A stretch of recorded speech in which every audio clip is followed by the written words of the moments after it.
क्यों शुरू हो गया? क्या ये ज्यादा मैचेस की वजह से था, या स्टार प्लेयर्स की कमी की वजह से, या फिर कुछ और रीजंस थे? कोविड-19 का इम्पैक्ट जरूर था, लेकिन प्रॉब्लम्स तो पहले से शुरू हो चुकी थी। चलो डिटेल में समझते हैं कि बीबीएल कैसे शुरू हुआ और आज जो चैलेंजेस फेस कर रहा है उसके पीछे का क्या रीजन है।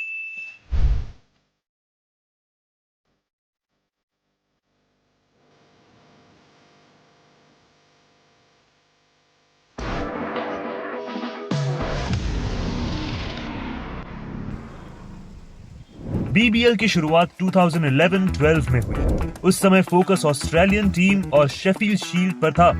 हाई क्वालिटी क्रिकेट जो बड़े क्राउड्स नहीं ला पाती थी। ऑस्ट्रेलियन फुटबॉल लीग और नेशनल रग्बी लीग जैसे मेगा स्पोर्ट्स के कंपैरिजन में क्रिकेट की पॉपुलैरिटी कम थी।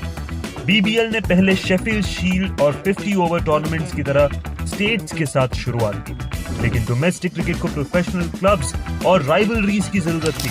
इसीलिए Melbourne stars, Melbourne Renegades, Sydney Sixers, Sydney thunder, Adelaide strikers, Perth scorchers, Hobart hurricanes और ब्रिस्बेन हीट टीम्स बनी। बीबीएल की शुरुआत धमाकेदार थी। ये नया था, एक्साइटिंग था और बड़े स्टार्स जैसे शेन वॉर्न, क्रिस गेल और केविन पीटरसन को अट्रैक्ट किया। मैचेस में एंटरटेनमेंट, म्यूजिक और स्टाइलिश यूनिफॉर्म्स लाए गए जो लॉन्गर फॉर्मेट क्रिकेट के ट्रेडिशनल नेचर से अलग थे। क्रिकेट अटैकिंग और हाई क्वालिटी था।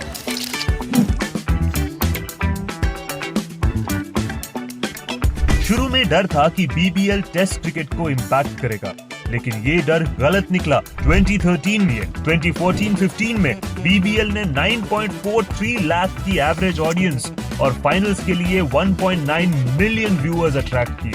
2018 से 7 नेटवर्क और फॉक्स क्रिकेट ने बीबीएल ब्रॉडकास्ट किया।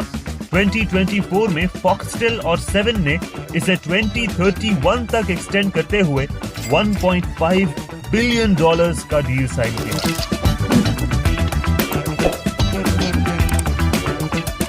2011-12 में स्टेडियम में एवरेज क्राउड 17,749 था, जो 2016-17 में 30,122 तक पहुंच गया। But this was pre-COVID era. After COVID, it started falling in terms of viewership. COVID के 2021-22 में ये सिर्फ 7,371 था, लेकिन 2023-24 में फिर से 21,505 तक रिकवर कर गया. Still unable to reach the pre-COVID figures. To tackle this issue, the number of matches also reduced in BBL, but still the challenges remain.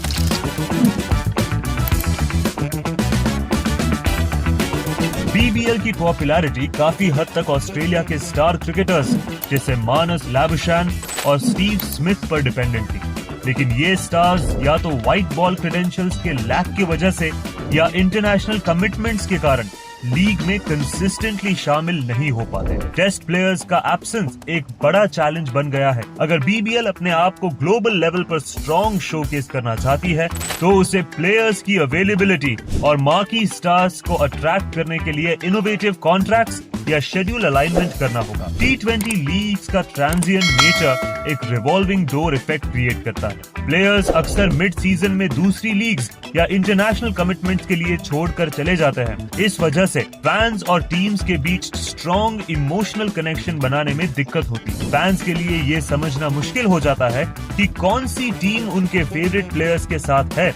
अगर बीबीएल को अपने फैन बेस की लॉयल्टी को डीपन करना है, तो टीम्स और प्लेयर्स के बीच लॉन्ग टर्म एसोसिएशंस को प्रमोट करना पड़ेगा और फ्रीक्वेंट स्क्वाड चेंजेस को मिनिमाइज करना होगा। यूएई के इंटरनेशनल लीग T20 और साउथ अफ्रीका के SA20 जैसे नए टूर्नामेंट्स लुक्रेटिव डील्स ऑफर करते हैं, जो टॉप प्लेयर्स को बीबीएल से दूर खींचते हैं। इसके अलावा बीबीएल का शेड्यूल कई बार इंटरनेशनल क्रिकेट के साथ क्लैश करता है, जिस वजह से मार्की प्लेयर्स का फुल टाइम पार्टिसिपेशन मुश्किल हो जाता है।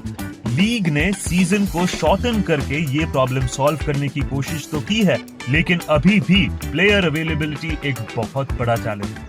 अगर बीबीएल को अपनी पोजीशन स्ट्रेंथन करनी है, तो शेड्यूलिंग को स्ट्रीमलाइन करना होगा और प्लेयर्स के लिए स्ट्रॉन्गर फाइनेंशियल इंसेंटिव्स क्रिएट करने होंगे। ये इश्यूज बीबीएल के लिए मेजर चैलेंजेस हैं और अगर उन्हें इफेक्टिवली एड्रेस किया गया तो लीग अपनी पॉपुलैरिटी और फैन एंगेजमेंट को फिर से पीक पर ले जा सकती है।